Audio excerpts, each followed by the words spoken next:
Hello, welcome. Thank you for joining us. I'm Matt Denhart, Executive Director of the Calvin Coolidge Presidential Foundation, and joining me here today are two members from our staff, Diane Kemble, our Education Director, and Rushad Thomas, our Program and Editorial Associate. In today's program, we're going to share some about Coolidge, about our foundation, and many of the programs that are coming up and ways for the Vermont community and those elsewhere to get involved in all that's going on and to join in our work honoring the 30th president. Calvin Coolidge, as you may know, was president from 1923 to 1929. He was born July 4th, 1872, the only president to be born on the 4th of July, up the road in Plymouth Notch, Vermont. That's where our foundation is based. We're your neighbors, and we hope that you'll come and join us off. And Coolidge is a president that I think many of us believe doesn't quite get his due. He's sometimes forgotten in history, and so our foundation works to promote his legacy and share his values and lessons with Americans today. So before we talk about our programs, I do want to talk about Coolidge and about Plymouth Notch. Plymouth Notch is a wonderful, wonderful, historically preserved homestead. And Diane, I want to ask you if you can share with our audience today, what is it about Plymouth Notch that makes it special? What is it, and what can people expect when they come for a visit? All right. Well, Plymouth Notch is a beautifully preserved 19th century hilltop Vermont farming community village. So it's not only where President Coolidge was born and where he grew up and where he was sworn in as president, and but it's also a farming community, and there are incredible collections of farm implements and the way life was like at that time. So it's really stepping back in time.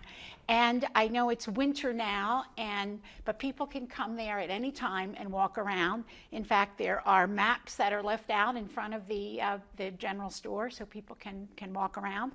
And then, of course, things open up May through October, where the full site is open, and there are programs going on. But it's not only the village, but the whole area around it. It's something like over 500 acres is preserved. So it's just an incredibly beautiful place where Coolidge was born, and we can really see what life was like and visit it really at any time. Absolutely. And we should point out as well that the historic site is owned mostly and operated entirely by the state of Vermont and its Division of Historic Preservation, which has done really an incredible job of preserving it and making it available and accessible to visitors who come. I'm always surprised to learn that something like 25,000 tourists come through each summer, just from May to October, even in a short season, which is incredible that kind of interest exists for Coolidge. The site's often called the best preserved presidential birthplace in the country. I think really has earned that reputation. And I've also heard Bill Jenny call it Vermont's Brigadoon. Right. Well, I think that's fitting too. So Diane, talk just a little bit about some of the things that our foundation does, because we're the private foundation. We were founded in 1960 by John Coolidge, the president's son, in an effort to carry on the Coolidge legacy. And so we try to help the state of Vermont by bringing in more people to see it. And Diane, in particular, why don't you share some of the work you do to bring in school children from all over the area? Well, it's really a very unique partnership that we have with the Vermont Division for Historic Preservation. They maintain the site. The foundation does own and maintain the church. And we provide many of the programs and partner with them for the programs that they initiate. So we have about 500 to 600 school children come through each year in the spring and the fall, and with their teachers and with their parents. We also provide outreach programs, so even though the site is shut down this time of year, we do have this wonderful new education center. So if you call ahead, we can talk about what you'd like to see, and we can have the museum open, and so you can see that even at this wintry time of year. And what else do? We have special events during the year, and before I forget, I want to mention that we have two coming up. February 15th, President's Day, we are have actually Rushad is doing a presentation at 2 o'clock on the 1924 campaign, and the whole museum and education center will be open from noon to 4 that day, and the cheese factory, and as I said, the museum. And then we also have an event coming up April 9th. And Carolyn from works on paper conservation business in Bellows Falls will be speaking to us about how we can care for the items that we may have in our own family, photographs, letters, things like that. And she'll also even have a time to ask the conservator, so people can bring things that they have questions about. So there's the outreach, the history, exploration, and I want to emphasize that's not just for children. Right. We've had, sometimes we'll have a book group that has just read about Grace Coolidge, and they will call and say, can we see and some things about Grace Coolidge, and we can even get items out of our archives, such as her high school yearbook and things like that. So I think that one of the things that's so special about what we do is that we can really accommodate so many different people, from the youngest student and their teachers to families coming through, to tourists, to scholars, and just tell us what you're interested in, and we will be very pleased to show you what we've got, which is a lot. That's right, it's a lot, and our website is coolidgefoundation.org. That's the best way for those watching to get in touch and to learn more, and to let us know that you'd like to come, and we're there throughout the winter. Feel free to call our office and we'll set up a visit. So Rushad, Diane mentioned our event coming up February 15th, President's Day. We'll celebrate by having a look back at the 1924 campaign. Of course, right now, as we all, I'm sure, can't forget, because we're being bombarded by campaigns right now for president. But Coolidge himself campaigned in 1924. And let's talk about that in a minute. But maybe first, why don't you tell our audience what it is that you love so much about Coolidge? And people might not know, but Rushad moved up here to New England a couple years ago from Virginia, and before that Florida, all the way from Florida to the wintry New England to help promote Coolidge and help in all our work. So Rushad, why don't you start by telling us, what is it about Coolidge that draws your interest and makes you think that he's a president worth making such a dramatic move to help celebrate? My love is just that strong, Matt. Well, I think that knowledge of Calvin Coolidge is very light in the general public, unfortunately, and what knowledge that most people do have about President Coolidge has nothing to do with what he actually accomplished while he was in the White House. And that's what really draws me to President Coolidge. His beliefs in limited constitutional government, restrained government, economic freedom, his beliefs in, and his record of responsible stewardship of the public purse is what I think makes him resonate to folks today. And we love to, in the foundation, to quote something from our chairman, Amity Schle's book, from the preface of that book that says, when Coolidge left office after 67 months in the White House, the federal budget was smaller than it was when he came into office in August of 1923. And he's the only president since that time to have accomplished that feat. He actually rolled back the frontiers of the state. And that is something that very much resonates with me because I'm a believer in limited government. So Rushad, sometimes we hear, did Coolidge not care about people? If he was just so focused on economy like a good New Englander and making sure that that we're spending within our means, which a lot of people, me included, think that's a great thing. But what did Coolidge not care about people, and so he didn't want to spend money? No, or not at all. How about you set the record straight for us? He very much cared about people, which is why he dedicated his life to public service.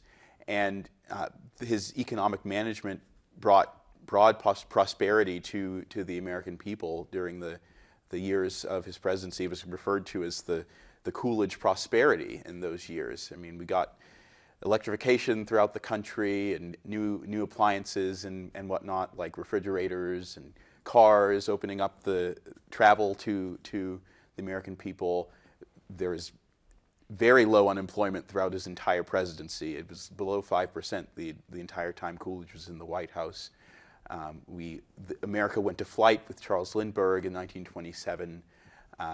So no, Coolidge was not a miser, but Amity, our chairman, loves to refer to him as the Scrooge who begat plenty, which I think is brilliant, because he proves that it doesn't always require the government to do more in order for the people to prosper. Sometimes if you just allow the people to have the freedom to innovate and do the things that they do, it will bring shared prosperity to all, and Coolidge demonstrates that. Now, speaking of innovation, in 1924, as both of you know, Thomas Edison and Henry Ford and Harvey Firestone visited this region. In fact, they came right to Plymouth Notch. They came through Ludlow. That's right. They came through Ludlow, where we're sitting today filming, and went to Plymouth Notch to see President Coolidge, and it was an election year. So Diane, why don't you tell us a little bit about that visit of these vagabonds, these sort of titans of industry in the 20s who came right here to see President Coolidge? Well, that is a really interesting event. Yes. So Edison, Ford, Firestone, and before that, Burroughs actually traveled together in the summer, and they did call themselves the Vagabonds. But they did have some very nice resources along the way, too. I think it was Firestone that brought his cook along, and Edison was very handy with having electric lights at their campsite. And also, I think they had a rotating table that went around in these big tents and all.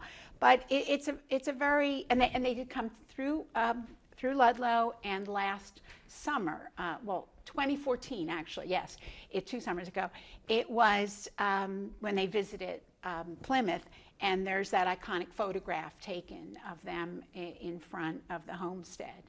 And with President Coolidge's wife and his father were in it too. So I can only imagine what his father must have been going through his head with his son in this little village, and the communication and the support he gave Calvin as he was growing up and through his education, that here he is sitting there with Ford and Firestone and Edison. But all came to see his son. Yes. Yeah, so that's a famous photograph I'm sure people have seen. But a very interesting chapter, and from what I understand, they were showing their support for Coolidge at that time. And yes. Yeah, right, so that brings us back to the 24 campaign. Yes. I thought Rushad, tell us where you're going with this. A little bit, and again, on February 15th, we'll have an event all about the 24 campaign, since we know people are thinking about campaigns right now. So tell us, Rushad, a little bit more about the 24 campaign. Was it like campaigns today, or was it a little bit different? Oh, no, there was not any of the sort of constant barrage of advertising and that sort of thing that there is today. Campaigns were much more subdued back in that time period. But it was not a guaranteed thing that Calvin Coolidge would even be the Republican nominee in 1924, because I don't think we mentioned this, but Coolidge was vice president before ascending to the presidency in the summer of 1923, when Warren Harding tragically passed away. So he could have just been a caretaker and gotten out of office once the Republican Party decided to move on in 24. But they quickly realized that Coolidge was the man for them. And I think after the State of the Union address in 1923, when he laid out his program, the party really decided, all the party grandees decided, Coolidge is the guy. We should stick with Coolidge. So it was a relatively easy process for him to be adopted as the Republican nominee in Cleveland of that year. Actually, the Republican convention this year will be in Cleveland, so it's a good connection there. But the real action actually in 24 happened in the other two parties, because the 24 election was a three-way race. Right. The Progressive Party split from the Republican Party. At that time, the Progressive movement was largely concentrated within the GOP. And a senator from Wisconsin named Bob LaFollette, Robert LaFollette, fighting Bob LaFollette, Fighting Bob. That's right. who in many respects reminds me of Bernie Sanders. He decided to bolt the GOP and run as the Progressive Party candidate, and because he didn't think that there was a progressive voice in the race, and that was true because the Democrats nominated John W. Davis, who was a former congressman from West Virginia and a Wall Street attorney, former Solicitor General in the Wilson administration, and U.S. ambassador to the United Kingdom, and in some respects even more conservative than Calvin Coolidge. So the race was a three-way race, and the Democratic Party was very greatly split in that contest. It took a lot of horse trading and whatnot at the Democratic Convention in Madison Square Garden in 1924 to settle upon John Davis as the nominee. There are many ballots, I understand. Yes, many ballots. And so they settled on Davis, but Coolidge, his popularity was just so great that he ended up rolling both of them. So it was a very unusual thing that Coolidge won an outright majority in the 24 election, 54% of the nationwide vote. When you think of other three-way elections in American history, like the 1912 election, when it had been a very similar setup with Taft, the Republican nominee, being challenged by the Bull Moose Party. Theodore Roosevelt, the leader of the Progressive Party, Right. a former president from his own party, splitting the vote and allowing Wilson to sneak through as the president in 1912, or 68 with George Wallace, and Nixon won, but he didn't win a majority of the vote. So, but Coolidge actually won an outright majority, 54% of the vote. So it was a very interesting election. What were some of the campaign strategies? You said it wasn't a real loud campaign, of course. Radio was, pretty well developed. Television, didn't exist. Didn't exist, yeah. And it was more difficult to travel. You don't just hop on your private Right. jet or your chartered jet and go off to the next campaign stop. So, Certainly. what were some of the strategies that were employed by the Coolidge-Dawes campaign of 1924? Well, in those days, elections were fought by proxy in many respects. It was seen as sort of unseemly for candidates to go out and stump for votes and that sort of thing. So one of the things that was employed was the Lincoln-Dawes tour, which was this caravan across the country that did the campaigning for President Coolidge in some respects. But also Coolidge utilized radio to a great extent. There's actually a YouTube video of President Coolidge from August of 1924 that you can watch him giving a speech about his beliefs about government and that sort of thing that was broadcast on radio at the time. So it was a much less active sort of campaign in those days. And then like we talked about with Ford and Firestone and Edison, Coolidge got a lot of support from people in business and industry, and that visit of those three men to Plymouth Notch was absolutely campaign propaganda. I mean, it was almost like Bill Gates and Warren Buffett and Steve Jobs showing up at the president's place and giving him their endorsement, right. That sort of thing. So they used all of the means of the time to get their message across and persuade people to vote for them, and it proved successful. Of course, very successful. So one of the things that's so interesting about Coolidge's time is the changes that took place during that time. Right. He was the first president who spoke directly to the American people by radio, right? Do I have that correct? Our friend Jerry Wallace would not be happy about that. It was actually Harding who did in 22. Okay. He was the first radio. He broadcast the first radio speech. Harding did, but it wasn't to a very large audience. It was only a few thousand people. People tend to say Coolidge was the one that really brought it to the mainstream, right, and really put it to use. Yeah. Coolidge's broadcast in 23 of the State of the Union was the first time a presidential radio address went out to the whole country. To the whole country, and his inauguration in 25 as well, the March 4th. And then he was the first that people actually saw in movies too. You're right, he? in moving pictures. He's the first president we the have. Newsreels in the movie theater. Absolutely. So that was going on, and then the Lincoln Dawes that was the first cross country. Right. Because there were just cars beginning, and roads were just this kind of zigzag of all different roads, and there was no interstate highway system, and it was actually so that's a very interesting side story yeah. to the And to also, the I always find it campaigning. interesting, Rushad's point that, Coolidge didn't go out and stump really, and on the Coolidge Dolls Lincoln tour, Coolidge wasn't even on the No, tour. it wasn't. He was back in Washington, but there Right. were local people who went on the tour just to see, and they ended up being very popular speakers because they knew Coolidge and Right. they Yeah. could really speak for his Right. integrity, and Right. that's what the people in In the fact, there's towns wanted to there's a hear. great book on the Coolidge Dolls tour. There and in is, fact, when yes. people come to visit in our classroom, Diane has a very nice exhibit of. I've got the map with the and little book and the cars, map. and yes, yes, Yeah. it is really, and to think how they organized that without the telephone. They No had email telephones, and- but Yeah. but it was Yeah. very short. Right. But telegraphs, and that it was all coordinated all the way across the country.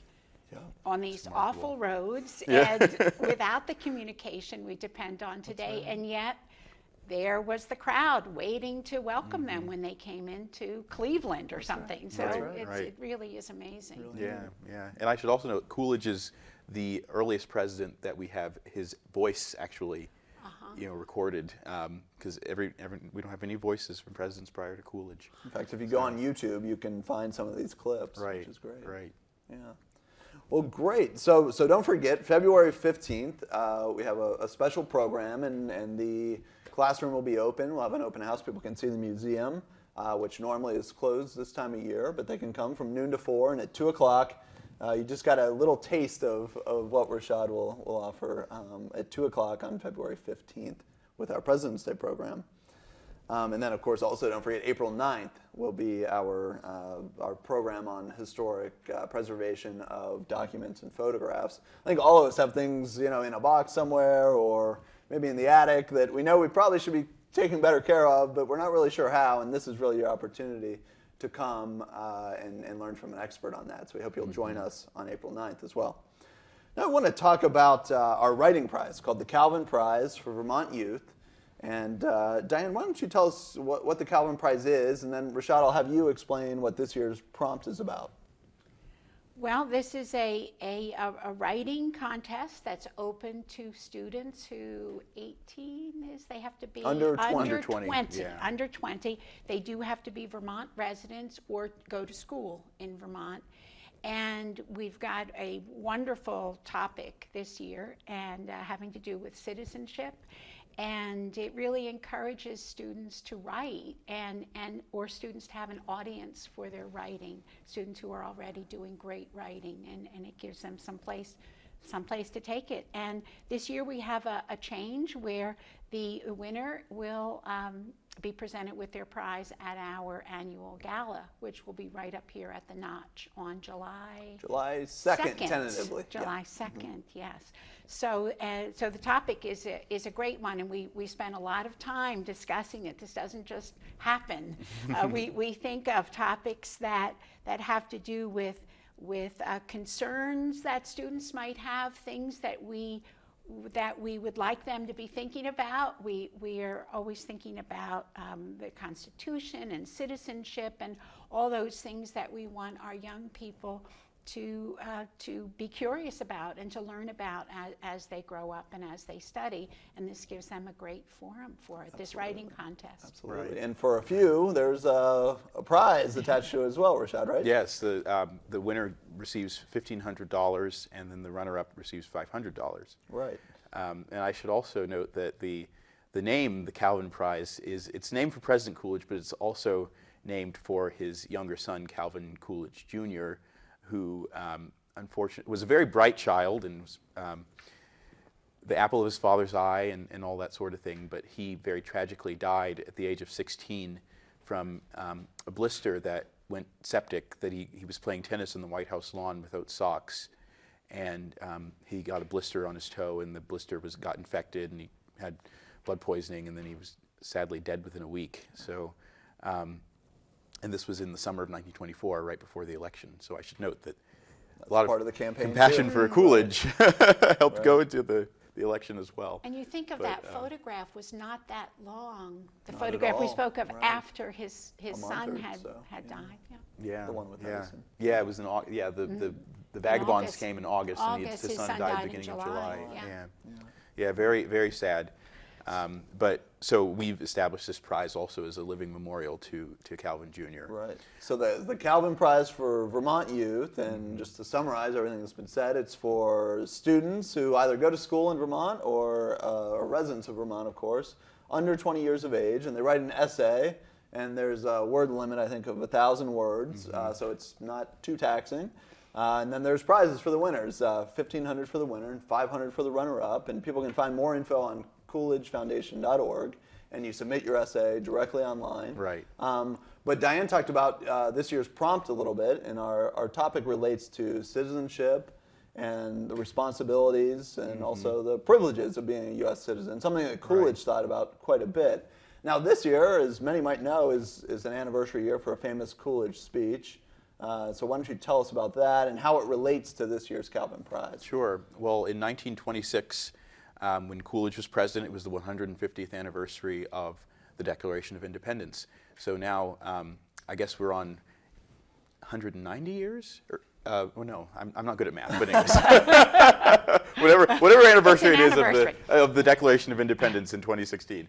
So we thought that this, giving the prize a relation to the speech that Coolidge gave in 1926, in which he reflects on the glories of our country that was founded in this active rebellion in 1776, and all of the responsibilities and duties of citizenship, getting young people to reflect on those responsibilities and duties would be a good idea to help expose them to our founders and the issues of civics and the responsibilities that go with the great privilege of being an American. I don't think that's something that we really ponder very much. We know we should probably vote, although not enough do. And we know that sometimes you have to serve in the military if you're asked.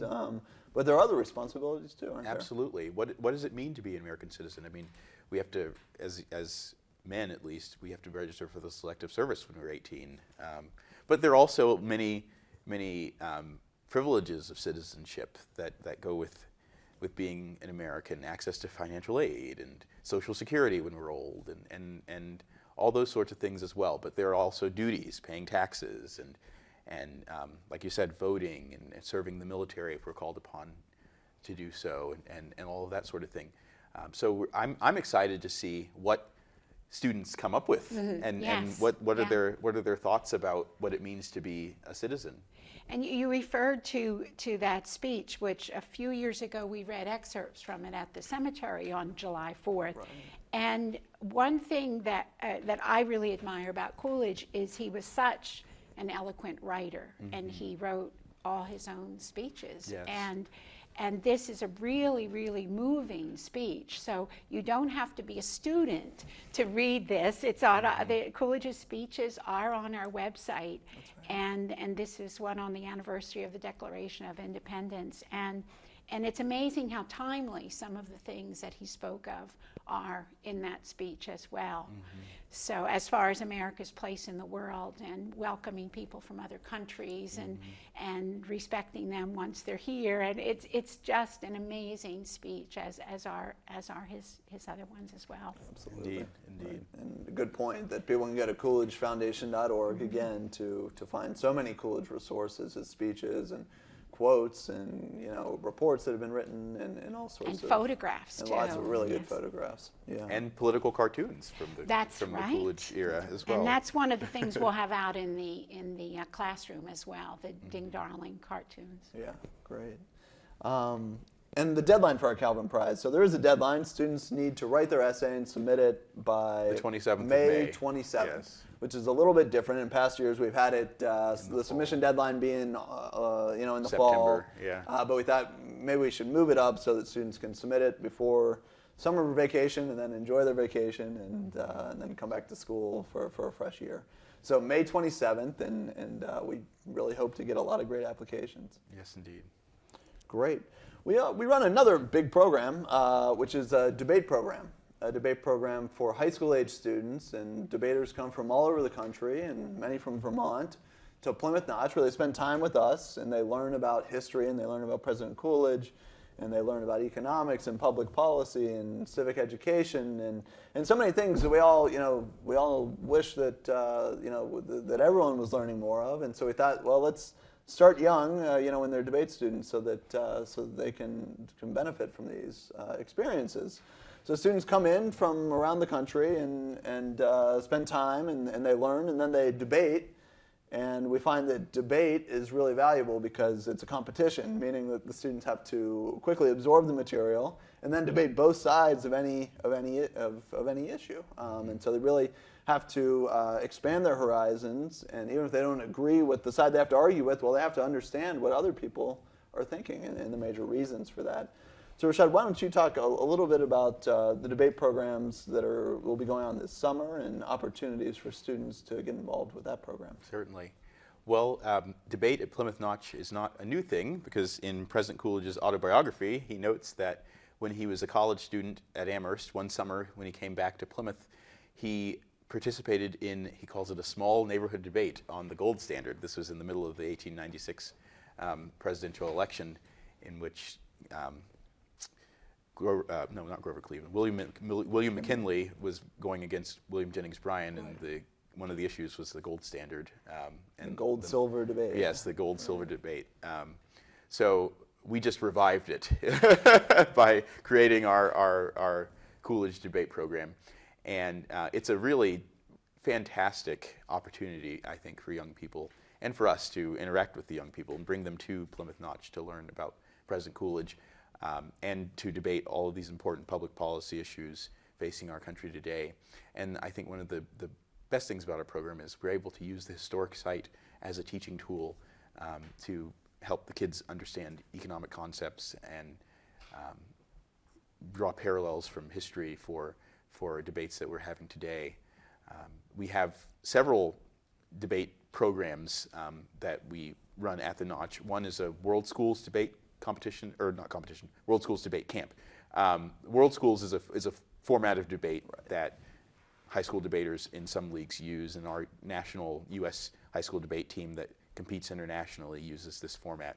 And we have sort of a training camp for those kids who are interested in World Schools, but also interested in applying for the USA debate team. We have a wonderful partnership with the National Speech and Debate Association that administers the USA debate team, and we bring a lot of their coaches and all that sort of thing, folks from NSTA, to participate and be exposed to the students and allow the students to have exposure to them, to know what the ins and outs are of applying for the team and that sort of thing. But it's really a crash course in political economy for these young people, from a Coolidge perspective, and allowing the kids to learn about history and debate the issues of public policy and of history at the Notch.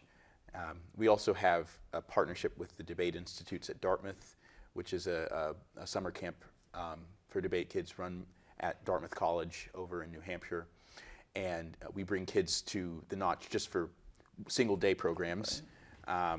They get a tour of the historic site in the morning, and then they have a seminar on their debate topic, and then we have all of these Camelot tents that are all around the historic site with the little flags. It looks like King Arthur's Round Table, and the kids debate the topic all afternoon, and then we have a debate competition championship that everyone attends, and we are always looking for judges. So if anyone is interested in judging one of our debate competitions, please let us know.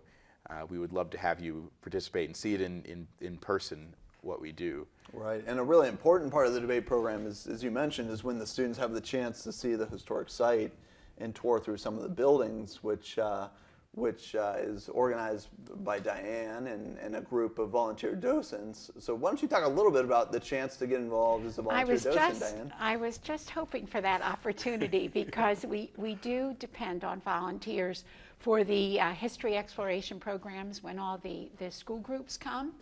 We don't just walk around in a big group, but we have enough volunteers, many of them retired teachers. At one point we figured out that we had over 200 years of experience among the present group that day. And so we split the students up into small groups of 6 or 7. So we're really walking around, a lot of discussion, a lot of observation, a certain amount of hands-on things in the schoolhouse that's set up for the summer, and also the classroom as hands-on things. But yes, we really do need volunteers, and if you like history, if you enjoy working with students, you do not need to know all things about Coolidge yet. I have a handy little booklet that you get, and then also you shadow another docent, another volunteer with their group, and get the idea of it. But it's very engaging, and we always end up with other questions of things that we never even thought about. So we learn from the students and their teachers and from each other. And then the volunteers are used for the debate groups. It's a wonderful opportunity. The debaters come from all over the country, don't they? And even a few from out of the country, Yes, I think. indeed. Yes, So indeed. here they are in Plymouth Notch, Vermont, walking around. So they're learning about it as well. So please just contact the Coolidge Foundation office, or the numbers on the website. Yes. And we'll be having some meetings through the spring, some orientation meetings. And the best way of learning something is if you're going to teach it yourself. That's absolutely. Yes, I've lots of experience with that. And I just want to say, don't feel discouraged, like Diane said, and it's not a huge time commitment, and it's very flexible. We don't, the times the kids are at the Notch is very varied. So if you can come one day but you can't come another day, that's perfectly fine. It's just we occasionally step in to help Matt and the Rushad docents take groups as well. and And I just think it's terrific. fantastic. It's absolutely fantastic. It's really fun. Yes. I think my Yeah. favorite story was the neatest thing about the Notch, which maybe we haven't even mentioned, is that all the artifacts are originals. They're from the Coolidge they're from family. the Coolidge Yes. family and the Coolidge era, which is not true everywhere else. A lot of places there are reproductions or something.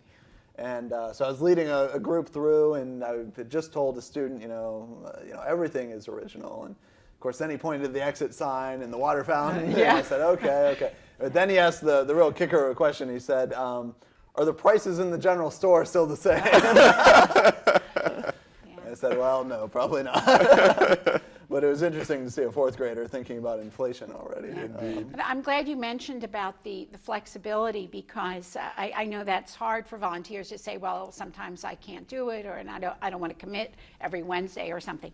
And we get the dates well in advance from the teachers, and I just send those out to people and say, which ones can you do? That's right. And Diane's been doing this for, 7, 8 years now, yes. and it's a pretty well-oiled machine. Yeah. And so people will just tell me the dates they can do, and then I'll put out another call, we really do, and then Matt or Rushad will step in. And so, yes, you don't need to commit for a certain day or a certain number of weeks or something.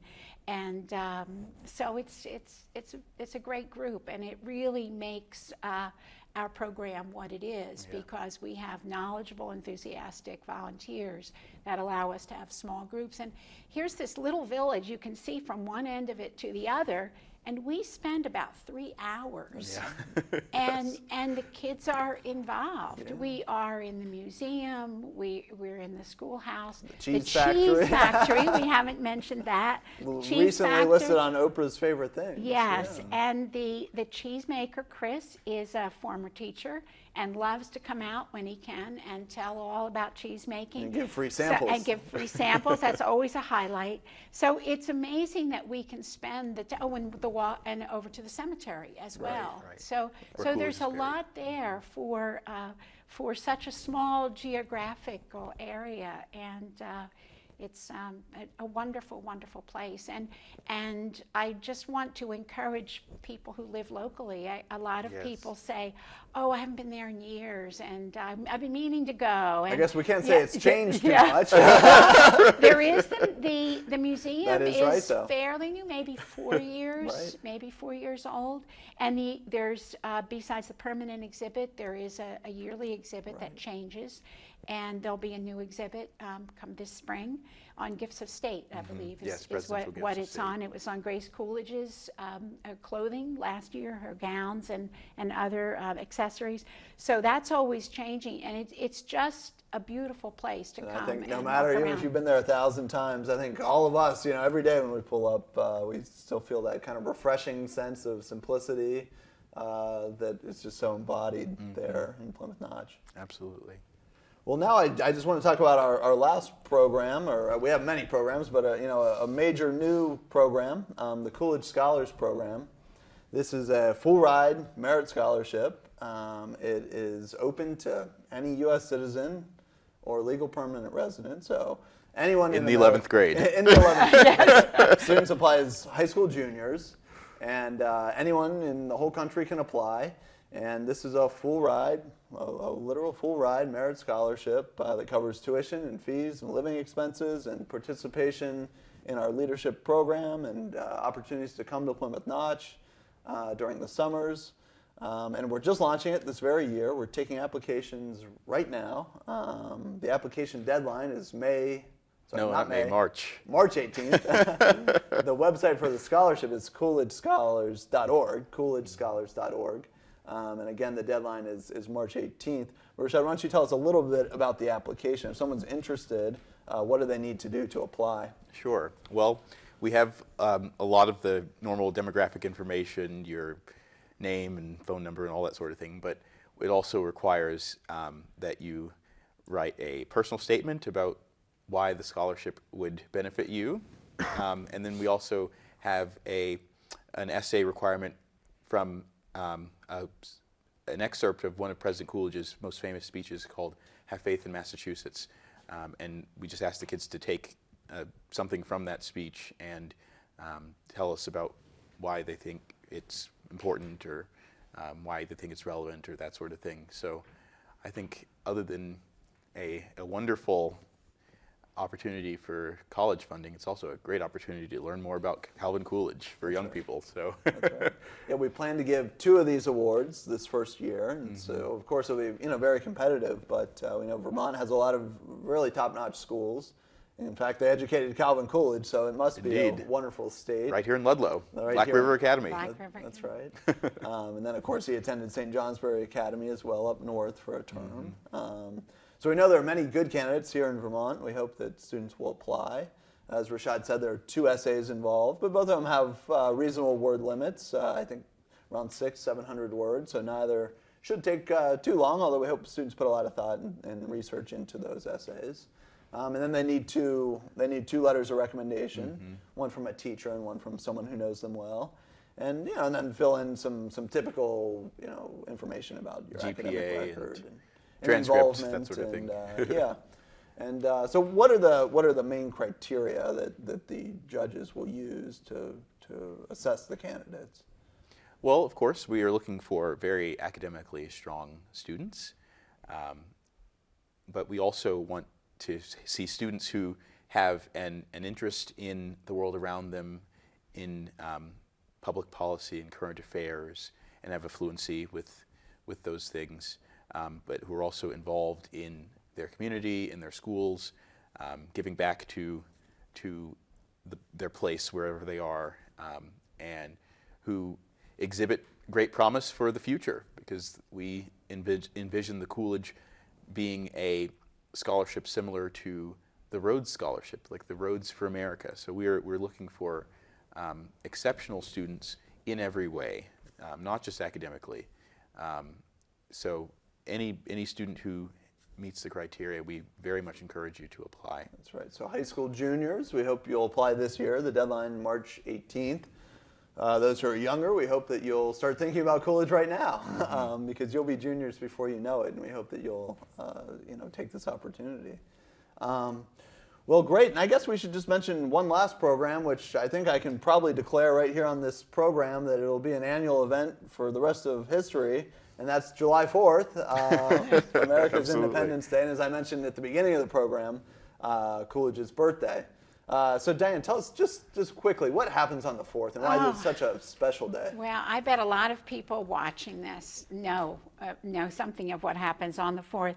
The people start to gather in the center of the village, right outside the general store. And that's in the morning, In the right? morning, Before yes. noon. Actually, it's right before noon is when the walk, the march sounds kind of formal, but it's a walk. The National Guard is there. They're the ones doing the marching. They have a wreath that is sent from the President of the United States. And there's just this long line of people just walking from the village center to the cemetery, about maybe a quarter of a mile away. And then there is some type of talk or presentation. Usually the Coolidge family is involved. They're always involved, I want to say. And they read or speak, and taps is played, which is really moving. There's often another speaker, but it's so simple and yet really, really lovely. And then we walk back, and there's a chicken barbecue, and there's usually music and sometimes craft demonstrations, things like that. But the state has several events over the course of the year, and we collaborate with all of them. So it's really, if you're a person watching this who lives locally, which I guess you are since it's a local access TV, be sure to keep track of what's going on up there, because there's different events. There's Old Home Day in the summer. There's usually a harvest. This year it was centered around heritage apples, and but the 4th of July is a really, really moving event, a really lovely event. I do want to mention one other person in our team that if people call the Coolidge Foundation office, the person who probably will answer the phone will be Kelly Larson, Right. and she will answer your questions and point you in the right direction. Give Kelly a call. She's super friendly and will reach you very warmly. Yes, she's and tell a you great everything person that's going on. to talk with. That's right, absolutely. Well, thank you very much, Diane and Rushad, for joining us, and thank you everyone for tuning in. It's been a pleasure, and we hope to see you in Plymouth Notch soon. And I guess we'll just remind everyone, keep cool and keep Coolidge.